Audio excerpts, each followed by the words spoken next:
आज है 23 फरवरी 2026 दिन सोमवार। नमस्कार, जय जोहार। चलिए देखते हैं छत्तीसगढ़ की 25 फटाफट बड़ी खबरों को।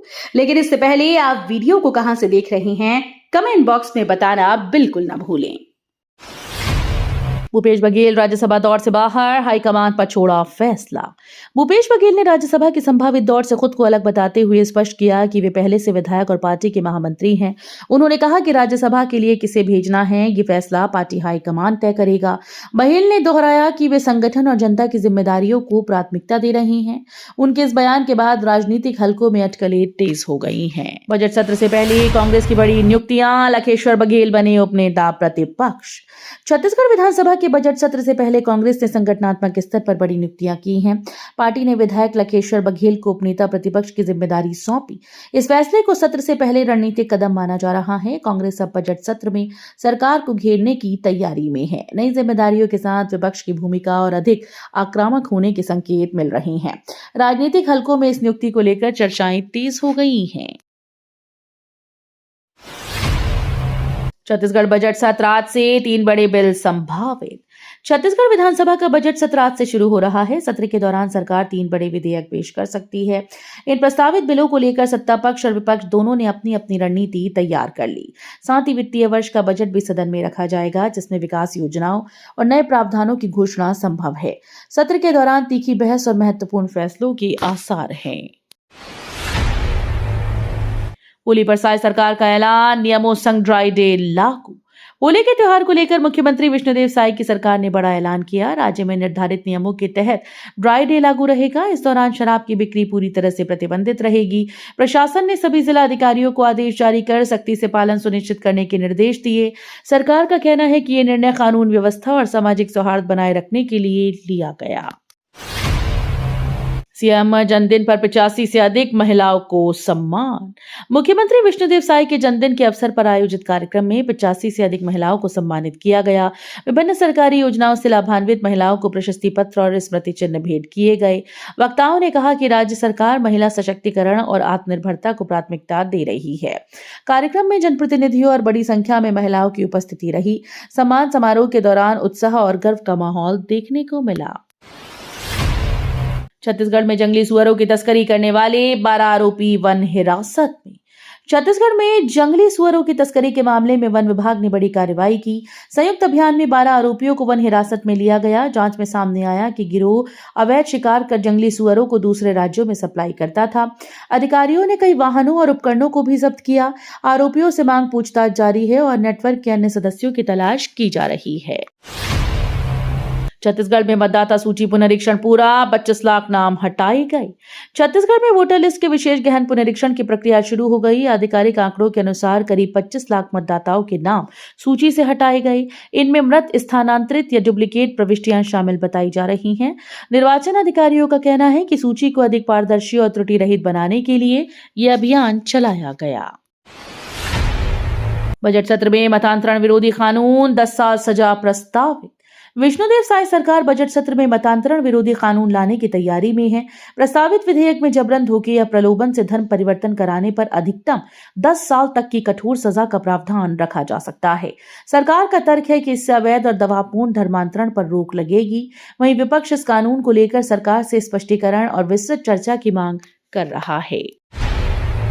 नक्सली देवजी के समर्पण पर सीएम साय का बड़ा बयान। विष्णुदेव साय ने नक्सली लीडर देवजी के समर्पण पर प्रतिक्रिया देते हुए कहा कि सुरक्षा बलों के लगातार सफल ऑपरेशन से नक्सलियों की कमर टूट रही है। उन्होंने कहा कि सरकार की पुनर्वास नीति और सख्त कार्रवाई के चलते उग्रवादी मुख्यधारा में लौट रहे हैं। मुख्यमंत्री ने इसे सुरक्षा बलों की बड़ी उपलब्धि बताते हुए भरोसा जताया कि प्रदेश में शांति और विकास का रास्ता और भी मजबूत होगा। छत्तीसगढ़ में बदलेगा मौसम, आजकल हल्की बूंदाबांदी के आसार। छत्तीसगढ़ में मौसम का रुख बदलने लगा है। मौसम विभाग के मुताबिक आज और कल प्रदेश के कुछ इलाकों में हल्की बूंदाबांदी या बादल छाए रहने की संभावना है।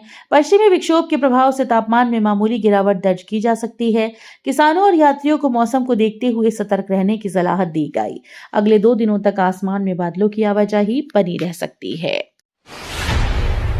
रायपुर में 48 केंद्रों पर राज्य सेवा प्रारंभिक परीक्षा आयोजित। रायपुर में राज्य सेवा प्रारंभिक परीक्षा 48 केंद्रों पर आयोजित की गई। 238 पदों के लिए परीक्षा 2 पालियों में संपन्न हुई, जिसमें बड़ी संख्या में अभ्यर्थियों ने भाग लिया। प्रशासन ने परीक्षा को शांतिपूर्ण और निष्पक्ष ढंग से संपन्न कराने के लिए व्यापक सुरक्षा और निगरानी व्यवस्था की। केंद्रों पर समय से पहले पहुंचने और दिशा निर्देशों का पालन करने के निर्देश दिए गए थे। होली पर रायपुर से 15 स्पेशल ट्रेन, यात्रियों को बड़ी राहत। होली के मद्देनजर रायपुर से 15 स्पेशल ट्रेन चलाई जाएंगी। रेलवे प्रशासन ने त्योहार के दौरान बढ़ती भीड़ को देखते हुए ये निर्णय लिया। इन ट्रेन से बाहर काम करने वाले लोगों और अन्य राज्यों की ओर यात्रा करने वाले यात्रियों को राहत मिलेगी। अतिरिक्त कोच और सुरक्षा व्यवस्थाएं भी सुनिश्चित की गई हैं। यात्रियों से आग्रह है कि वे यात्रा से पहले ट्रेन की समय सारणी और आरक्षण की स्थिति की जांच कर रहे हैं। एआई समिट में शर्टलेस प्रदर्शन पर पीएम मोदी का कांग्रेस पर हमला। एआई समिट के दौरान हुए शर्टलेस प्रदर्शन को लेकर प्रधानमंत्री नरेंद्र मोदी ने कांग्रेस पर तीखा हमला बोला।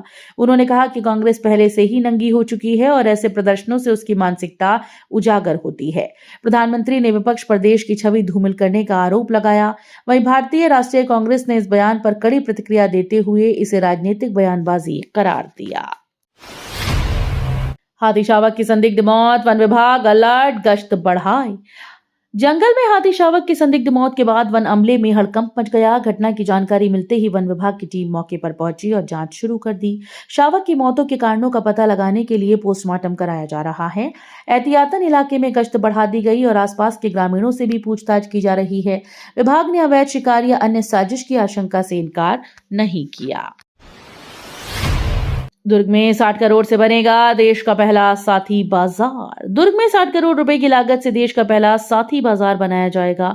मंत्री रामविचार नेताम ने कहा कि इस पहल से किसानों को अपनी उपज का बेहतर मूल्य और सीधा बाजार उपलब्ध होगा। आधुनिक सुविधाओं से लैस ये बाजार किसानों और उपभोक्ताओं के बीच सीधा संपर्क स्थापित करेगा।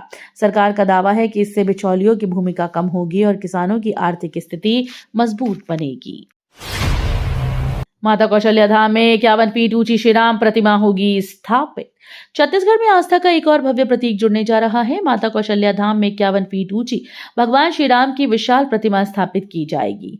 ये प्रतिमा श्रद्धालुओं के लिए आध्यात्मिक आकर्षण का केंद्र बनेगी। माना जाता है कि यह स्थल माता कौशल्या की जन्मस्थली है, जिससे इसकी धार्मिक महत्ता और बढ़ जाती है। प्रतिमा स्थापना से पर्यटन को भी बढ़ावा मिलेगा और प्रदेश की सांस्कृतिक पहचान और मजबूत होगी। बिलासपुर में टिकट दलाली गिरोह का भांडाफोड़, प्रयागराज तक फैला नेटवर्क। छत्तीसगढ़ के बिलासपुर में आरक्षित रेल टिकट्स की अवैध दलाली करने वाले बड़े नेटवर्क का पुलिस ने भांडाफोड़ किया। जांच में सामने आया कि यहां से बुक किए गए कंफर्म और वेटिंग टिकट व्यवस्थित तरीके से प्रयागराज भेजे जाते थे, जहां ऊंचे दामों पर यात्रियों को बेचा जाता था। आरोपियों के पास से कई आईडी, लैपटॉप और मोबाइल बरामद हुए। छत्तीसगढ़ स्टार्टअप नीति 2025 से 30 में 150 करोड़ फंड का प्रावधान। छत्तीसगढ़ सरकार ने स्टार्टअप नीति 2025-30 के तहत 150 करोड़ रुपए के फंड का प्रावधान किया। नई नीति में सीड सपोर्ट, प्रोटोटाइप विकास और बौद्धिक संपदा अधिकार सहायता जैसी सुविधाएं शामिल हैं। इसका उद्देश्य नवाचार को बढ़ावा देना, युवाओं को उद्यमिता के लिए प्रोत्साहित करना और रोजगार के अवसर सृजित करना है। सरकार का दावा है कि इससे राज्य में स्टार्टअप इकोसिस्टम को मजबूत आधार मिलेगा और निवेश आकर्षित होगा। रायपुर में नशीली गोलियों का गिरोह पकड़ा, 556 टैबलेट जब्त। रायपुर पुलिस ने नशीली टैबलेट की सप्लाई करने वाले गिरोह का भांडाफोड़ करते हुए 556 प्रतिबंधित गोलियां जब्त की। कार्रवाई के दौरान आरोपियों को गिरफ्तार कर पूछताछ की जा रही है। पुलिस के मुताबिक गिरोह शहर में युवाओं को अवैध रूप से नशीली दवाएं उपलब्ध करा रहा था। जब्त टैबलेट की बाजार में बड़ी कीमत बताई जा रही है। मामले में अन्य संदिग्धों की तलाश जारी है और नेटवर्क की जांच की जा रही है। मुख्यमंत्री साय ने मुख्य न्यायाधीश सूर्यकांत का किया आत्मीय स्वागत। विष्णुदेव साय ने भारत के मुख्य न्यायाधीश न्यायमूर्ति सूर्यकांत का आत्मीय स्वागत किया। इस अवसर पर मुख्यमंत्री ने न्यायपालिका की भूमिका को लोकतंत्र का मजबूत स्तंभ बताते हुए उनके योगदान की सराहना की। उन्होंने कहा कि न्याय व्यवस्था में पारदर्शिता और विश्वास बनाए रखना अत्यंत आवश्यक है। कार्यक्रम के दौरान विभिन्न प्रशासनिक और विधिक विषयों पर भी चर्चा हुई। सीएम साय ने कहा, सशक्त समाज निर्माण में शिक्षा और संगठन की अहम भूमिका। विष्णुदेव साय ने कहा कि सशक्त और विकसित समाज के निर्माण में शिक्षा और संगठन की भूमिका बेहद महत्वपूर्ण होती है। उन्होंने जोर देते हुए कहा कि शिक्षित समाज ही जागरूक और आत्मनिर्भर बन सकता है। मुख्यमंत्री ने संगठित प्रयासों को विकास की आधारशिला बताते हुए युवाओं से सकारात्मक सोच और सामाजिक सहभागिता बढ़ाने का आह्वान किया। उदंती सीता नदी में मोर की मौत, बिस्किट बॉक्स में भेजा शव। उदंती सीता नदी टाइगर रिजर्व में एक मोर की मौत के बाद गंभीर लापरवाही सामने आई। आरोप है कि मृत मोर का शव पोस्टमार्टम के लिए बिस्किट के डिब्बे में रखकर भेजा गया। मामले के सामने आने के बाद वन विभाग की कार्यप्रणाली पर सवाल उठ रहे हैं।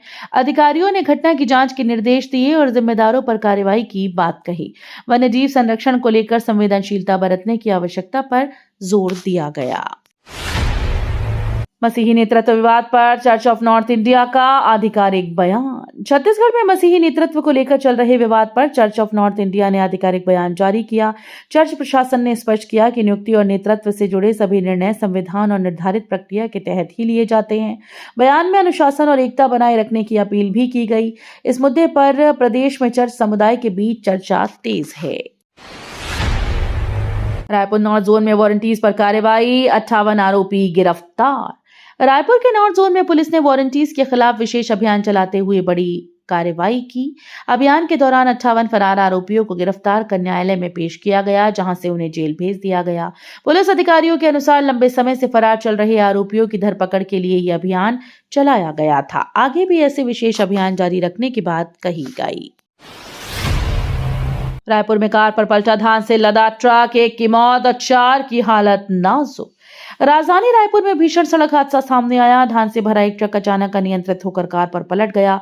हादसे में एक व्यक्ति की मौके पर मौत हो गई, जबकि 4 गंभीर रूप से घायल हुए। सभी घायलों को नजदीकी अस्पताल में भर्ती कराया गया, जहां उनकी हालत नाजुक है। पुलिस ने ट्रक चालक को हिरासत में लेकर पूछताछ शुरू कर दी और दुर्घटना के कारणों की जांच जारी है। तो ये थी आज की बड़ी खबरें। अगर आपको न्यूज पसंद आई हो तो वीडियो को लाइक और शेयर करना बिल्कुल ना भूलें। धन्यवाद।